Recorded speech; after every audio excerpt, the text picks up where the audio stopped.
이사야 39장.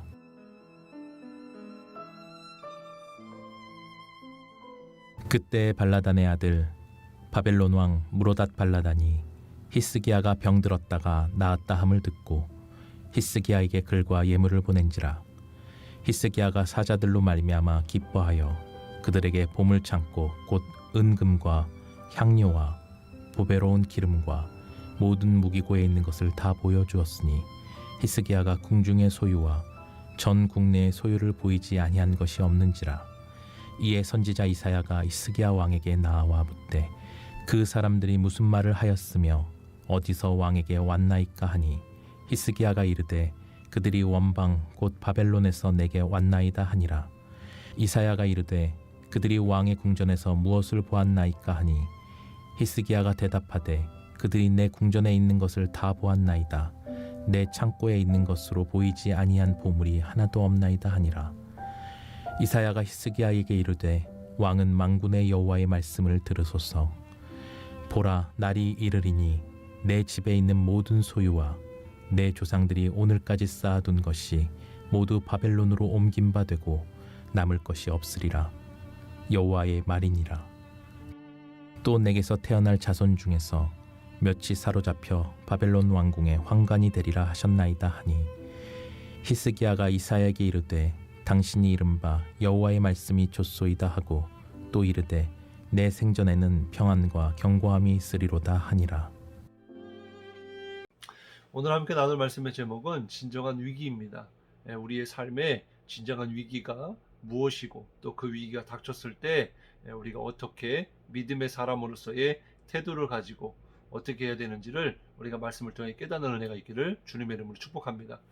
히스기야가 병들고 또 아수르의 침략 위험 속에서 그가 한 일은 하나님 앞에 간절히 기도하는 일이었죠. 물론 그가 할 수 있는 일은 기도밖에 없었습니다마는 그러나 그가 고백하기를 하나님이 어떤 하나님인지를 알았고 그렇게 간절히 기도했더니 하나님이 그의 기도와 눈물을 보셨고 들어주셔서 하나님이 그의 병도 치유하여 15년의 생명을 연장시켜 주셨고 또 아수르의 위험으로부터 또 침략으로부터 이 성을 지켜주시고 또 승리케 하신 그것을 우리가 이사야 38장을 통해서 우리 살펴보았습니다. 그런데 문제는 그 이후에 이제 평안이 찾아오고 또 병이 나아서 건강해지고 나니까 하나님의 은혜와 복을 망각했고 교만에 빠지게 된 모습을 우리가 볼 수가 있습니다. 그로 인하여 결국에는 유다 백성들이 바벨론으로 끌려가게 되는 이스라엘이 이 남유다가 멸망하게 되는 그런 원인 제공을 하게 되죠. 말씀을 우리가 자세히 살펴보기를 원합니다. 1절 말씀에 보니까 이 소식을 듣게 돼요. 히스기야가 병에 나았고 또 아수르를 물리쳤다는 소식이 들려져서 바벨론의 왕 무로닥 발라단이 사절단을 보내서 선물을 보내옵니다. 이 선물을 보내는 것은 사실 고대의 관리에 속한 일이었습니다. 하지만 이 속에는 정치적인 목적이 분명히 있었을 거예요. 바로 유다와의 연합을 통해서 아수르를 함께 대항하기 위함이었을 것입니다. 그런데 이 히스기야가 그 보낸 사절단 이 사자들로 말미암아 기뻐했다. 2절 말씀에 보면 이렇게 나오고 있고요. 보물 창고 곧 은금과 향료와 보배로운 기름과 모든 무기고에 있는 것을 다 보여주었다. 그리고 히스기야가 궁중의 소유와 전 국내의 소유를 보이지 않은 것이 없는지라. 아무것도 숨김없이 다 보여줬다는 거예요. 왜 그랬을까? 굳이 그렇게 하지 않아도 될 것이고 또 선물을 받고 감사의 예만 이렇게 표시했으면 됐을 텐데 이것은 히스기야가 사절단을 보내준 거에 대한 기쁨의 정중한 어떤 그런 방식으로 존경을 표시한 것이 될 수도 있겠지만 그러나 이 유다의 입장에서도 바벨론이 같이 군사 동맹 상대로 자기 나라를 인정받고 있다는 그런 자부심도 컸을 거고요. 또 여기에는 히스기야 왕이 바벨론의 사절단에게 다 보여준 것은 어쩌면 바벨론이 지리적으로나 너무나 멀리 떨어져 있기 때문에 예루살렘에는 어떤 위협도 되지 않을 것이라고 판단되었을 것이고요. 또 자기가 가지고 있는 부와 또 우리가 어떻게 해서 이 아수르를 물리쳤는지를 자랑하기 위해서 그렇게 된 것이라고 보여지기도 합니다. 중요한 것은 성경에 보면 하나님이 시험이 있었고요. 그 히스기야는 교만해진 것이 분명하다는 것을 우리가 알 수가 있습니다. 역대하 32장 24절 25절에 보면 말씀해주고 있어요. 그때 히스기야가 병들어 죽게 된 거로 여호와께 기도하며 25절에 히스기야가 마음이 교만하여 그 받은 은혜를 보답지 아니했다, 이렇게 말씀해주고 있어요. 그러니까 히스기야는 하나님의 은혜를 망각했습니다. 그리고 하나님이 승리케 하셨음에도 불구하고 자기가 한 것처럼 자랑하고, 자기의 부와 명예 또한 하나님이 지켜주시고 보존케 해주셨음에도 불구하고 자랑했다는 거죠. 31절에 보면은 역대하 32장 31절에 보면은 이렇게 말씀해주고 있어요. 바벨론 방백들이 히스기야에게 사신을 보내요. 그 땅에서 나타난 이적을 물을 때에 하나님이 히스기야를 떠나시고 그의 심중에 있는 것을 다 알고자 하사 시험하셨다. 이 사절단을 보내서 이 히스기야의 마음이 어떠한지를 하나님이 시험하셨다는 거예요. 근데 이 시험에 이 히스기야가 무너진 것입니다. 하나님 앞에 교만하여 하나님을 진노케 하는, 실망시켜드리는 그런 모습을 보여지게 된 거죠. 하나님이 우리에게 은혜를 주시고 물질을 주시고 또 능력을 주시고 또 병까지도 치료해 주시고 또 복을 주시고, 이 모든 것이 바로 나 자랑하라고 그렇게 주신 것은 아닐 것입니다. 바로 하나님의 영광을 위하여 하나님의 모든 것을 선물로 주신 거죠. 그리고 또 그 하나님을 더 잘 믿으라고, 더 의지하라고, 그래서 오직 예수만을 위하여 우리의 생명을 바치며 주님이 가신 그 십자가의 길을 따라가라고, 그렇게 하나님이 우리에게 구원하시고 은혜를 베풀어 주신 것 아니겠습니까? 그런데 우리가 깨달아야 될 것은 뭐냐면, 이 열왕기상과 열왕기하, 역대상하에 보면 이런 말씀들이 반복적으로 나와요. 여호와 보시기에, 또 여호와께서 보시기에. 이 말씀들을 좀 이렇게 세보면 약 60번이 나옵니다. 무슨 말이냐면 우리 신앙의 핵심은요, 코람데오입니다. 하나님 앞에서의 우리의 마음의 상태, 하나님 앞에서의 우리의 삶이 어떠한지를 늘 점검하고 하나님 앞에서의 삶을 살아가야 한다는 거예요. 그렇지 않을 때에는 교만에 빠지게 되고 불신하게 되고 세상을 사랑하게 되고 그 세상의 향락에 취해서 세대를 본받아 살아갈 수밖에 없는 거예요. 그래서 우리가 늘 우리의 믿음의 삶이 하나님 앞에서의 삶이 될 수 있기를 주님의 이름으로 축복합니다.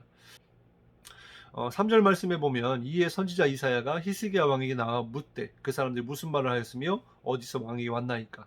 그리고 4절에 보면은 그들이 왕의 궁전에서 무엇을 보았나이까. 이 사절단이 와서 히스기야가 다 보여주고 그리고 사절단이 돌아갔어요.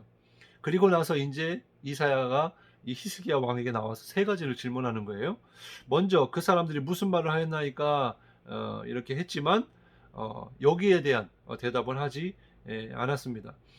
두 번째로 어디서 왕에게 왔나이까? 그러니까 히스기야 왕이 원방, 곧 먼 곳에서 바벨론에서 왔다라고 말하고 있어요. 또 선지자의 의심과 또 염려가 무엇인지를 그는 알고 있었기 때문에 먼 거리에 와서 우리에게는 큰 피해가 없을 것이다, 이렇게 생각했던 것 같습니다.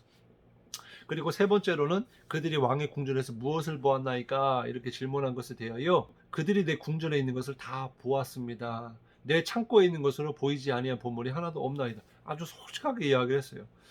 이사야는 계속 예언했습니다. 아하스 왕 때 아람과 또 북왕국이 연합해서 쳐들어왔을 때 아수를 의지하지 말라. 그리고 히스기야 왕 때 아수르가 쳐들어올 때 애굽을 의지하지 말라. 그러니까 다른 하나님이 아닌 것들을 의지하지 말라고 계속 우리가 이사야 말씀을 살펴보면 보았던 것처럼 하나님만을 의지해라 라고 했습니다. 그런데 이것을 다 잊어버리고 교만에 빠지고 바벨론과 좋은 관계를 맺으려고 했던 그런 마음의 중심을 이게 보여지게 된 거죠. 그래서 하나님의 책망이 이어집니다. 5절 말씀에 보면 이사야가 히스기야에게 이르되 왕은 만군의 여호와의 말씀을 들으소서. 굉장히 엄숙하고 권위 있는 그런 신적인 판결이 주어지는 그런 순간입니다. 6절에 보면 보라 날이 이르리니 내 집에 있는 모든 소유와 내 조상들이 오늘까지 쌓아둔 것이 모두 바벨론으로 옮김받고 남을 것이 없으리라. 우리가 이전에도 살펴본 것처럼 하나님이 아닌 것들을 의지하게 될 때는 하나님이 다 제하여 버리신다고 했던 것처럼 바로 네 집에 있는 이 히스기야가 누리고 있는 모든 소유, 모든 조상들로부터 내려온 쌓아둔 것 다 옮겨지게 될 것이다. 사라지게 될 것이다. 남을 것이 없으리라. 이렇게 하나님의 말씀을 듣게 됩니다. 7절 말씀에 보면 또 네게서 태어날 자손 중에서 몇이 사로잡혀 바벨론 왕궁의 환관이 되리라. 이렇게 되어지고 있는데 그대로 이루어지게 됩니다. 이 열왕기야 말씀에 보면 또 네게서 태어날 자손, 그래서 몇 해 후에 므낫세를 낳거든요. 이 말씀이 그대로 성취가 되었습니다. 8절 말씀에 보면 히스기야가 이사야에게 이르되 당신 이름 여호와의 말씀이 좋소이다 하고 또 이르되 내 생전에는 평안과 견고함이 있으리로다 아니라. 이 심판의 말씀을 듣고 이 히스기야가 거기에 대한 반응을 보인 거예요. 뭐라고 말하냐니까 여호와의 말씀이 좋소이다 그래요. 그리고 나서 내 생전에는 평안과 견고함이 있으리라. 이 말씀을 쉬운 말씀으로 메시지 성경에서 보면 이렇게 말씀해주고 있습니다. 하나님께서 그렇게 말씀하셨다면 당연히 그렇게 되어야 할 것입니다. 그러니까 하나님 말씀이 그대로 이루어진다는 것을 자기도 동의한다는 거죠. 믿는다는 거죠. 그러나 그는 속으로 분명 내 평생에는 나쁜 일이 일어나지 않을 테니 내가 사는 동안에는 평안함과 안정을 누리게 될 것이다. 이렇게 생각을 했다는 것입니다. 우리가 여기에서 몇 가지 이렇게 해석에 따라서 오해가 생길 수가 있어요. 왜냐하면 여기에서는 히스기야가 뉘우치거나 회개한 일이 보여지지 않거든요. 그런데 역대하 3장 26절에 보면 이렇게 말씀해 주고 있어요. 히스기야가 마음의 교만함을 뉘우쳤다라는 말씀이 있어요. 바로 회개했다고 우리가 보는 것이 맞다고 생각이 듭니다. 중요한 것은 어쨌든 하나님께 회개해도 돌이키지 않을 그런 것이 있다는 거예요. 그래서 우리가 기억할 때 죄 짓는 것을 가볍게 생각하지 말고 하나님의 말씀이 그대로 이루어진다는 것을 우리가 믿으면서 오늘도 우리에게 주신 말씀을 마음에 새기시기를 주님의 이름으로 축복합니다. 그리고 나서 이렇게 실수가 있고 이렇게 하나님의 심판을 겸손하게 받아들인 히스기야가 나중에는 역대하 32장 33절에 히스기야 그 열조와 함께 잠에 온 유다와 예루살렘 거민이 저를 다윗 자손의 묘실 중 높은 곳에 장사하여 저의 죽음의 존경함을 포하였더라. 그 아들 므낫세가 대신하여 왕이 되니라. 이렇게 말씀해주고 있어요. 우리가 여기서 깨달을 수 있는 결론은 뭐냐면 진정한 위기가 뭐냐는 거예요. 우리가 질병과 고통과 삶의 문제가 있을 때가 신앙이 흔들릴 수 있는 그런 위기라고 볼 수도 있지만 그러나 오히려 고난이 유익이라는 말씀처럼 그때가 또 하나님께 나아갈 수 있는 기회가 되어지고 더 믿음으로 나아갈 수 있는 승리할 수 있는 그런 기회가 주어지는 것이죠. 그러나 오히려 그 뒤에 나오는 평안과 풍요로움이 더 우리에게 있어서 진정한 위기가 될 수 있다는 것을 말씀을 통해 깨달을 수가 있습니다.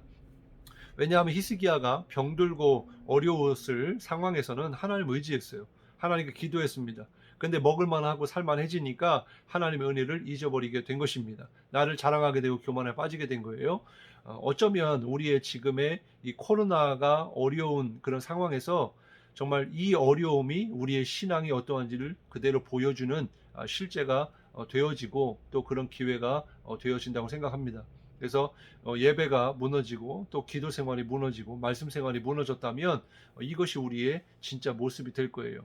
그러나 이것을 기회로 삼고 더 하나님 앞에 나아가서 기도하는 사람들의 신앙은요, 오히려 이것이 신앙이 더 커질 수 있는, 진짜 신앙을 가질 수 있는 기회가 될 것입니다. 어쩌면 지금의 삶이 힘들고 힘들다 하지만 먹고 살만하고 또 괜찮으니까 오히려 더 신앙이 더 뜨뜻미지근해지고 그런지도 모르겠어요. 어쨌든 중요한 것은 우리의 진정한 위기는 잘 먹고 잘 살고 괜찮아질 때 이것이 다 내 덕이고 내 실력이고 내 능력이다 라고 생각하면서 하나님의 은혜를 망각하게 될 수 있다는 것을 우리 기억해야 됩니다. 그러므로 우리는 하나님의 은혜를 망각하지 말아야 할 것입니다. 그리고 또 하나는 이 세상 사람들 중에 실수를 안 하는 사람은 없습니다. 중요한 것은 실수로 인해서 오히려 복이 될 수도 있고요. 실수로 인해서 화를 당하는 경우들이 있다는 사실을 깨달아야 됩니다. 에서는 장자권을 팥죽 한 그릇에 파는 실수를 범해서 하나님께 저주를 당했죠. 사울 왕도 제사장이 행해야 될 제사를 자신이 드리는 바람에 하나님께 버림을 받았습니다. 또 가룟 유다도 은 30에 예수님을 팔아넘기는 그런 저주를 받았죠. 그런가 하면 모세는 사람을 죽이는 실수를 했지만 이스라엘 지도자가 되었고, 또 다윗은 밧세바를 간음했지만 하나님의 마음에 합한 자로 인정받는 자가 되었고, 베드로는 예수님을 3번이나 부인했지만 하나님께서 귀 쓰시는 사도가 되었고, 사도 바울은 예수 믿는 자들을 핍박하고 교회를 힘들게 만들었던 사람이지만 이방인의 사도로 쓰임 받았던 것을 보게 됩니다. 중요한 것은 어떤 차이가 있다는 거예요. 우리는 다 연약한 인간이지만 실수를 범하고 나서 하나님 앞에서의 어떤 모습을 보이느냐, 어떤 믿음의 태도를 가지고 나아가느냐, 이게 중요하다는 거예요. 그래서 우리의 연약함을 인정할 줄 알고 하나님 앞에 나아가서 회개하고 뉘어치고 정말 하나님의 그 은혜가 기회로 주어졌을 때 그 기회를 잡는 자가 복이 있는 줄로 믿습니다. 그래서 우리의 신앙을 점검해보고 또 우리의 위기가 지금 있다면은 하나님 앞에 빨리 나아가서 기도하고 회개하고 좀 믿음을 회복할 수 있는 그런 기회가 되어지기를 주님의 이름으로 축복합니다. 기도하겠습니다. 하나님 감사합니다. 정말 힘들고 어려운 순간에 하나님 앞에 찾고 기도하는 것은 당연한 일인지도 모릅니다. 그러나 오히려 평안해지고 또 살만해지고 또 여유가 생기면 오히려 교만에 빠지고 또 신앙에 나태해지고 흔들려서 하나님의 은혜를 망각하는 경우가 많이 있음을 압니다. 하나님 히스기야처럼 우리가 정말 하나님 앞에 간절히 기도하되 하나님의 은혜를 망각하여 정말 아버지 하나님 하나님의 심판의 그런 메시지의 그 예언의 성취를 위하여서 원인 제공을 하지 않도록 하나님 우리가 잘못하고 실수하더라도 하나님 앞에 빨리 회개하고 주님만을 의지하며 정말 주님만을 온전히 신실하게 믿으며 나아갈 수 있도록 도와주옵소서. 아버지 하나님 힘들고 어려운 때가 오히려 하나님을 찾을 때인 줄 압니다. 아버지 하나님 말로만 힘들다 어렵다 하지 아니하고 정말 믿음으로 이 기간을 잘 보내고 승리할 수 있는 우리의 믿음의 삶이 또 믿음의 태도가 되게 하시고 늘 삶 가운데 하나님 앞에서 하나님 보시기에 나의 삶이 어떠하고 나의 신앙이 어떠한지를 날마다 점검하면서 하나님 보시기에 마음에 합한 다윗과 같이 주님을 기쁘시게 하는 믿음의 삶이 되게 도와 주옵소서. 감사드리며 예수님의 이름으로 간절히 기도드리옵나이다. 아멘.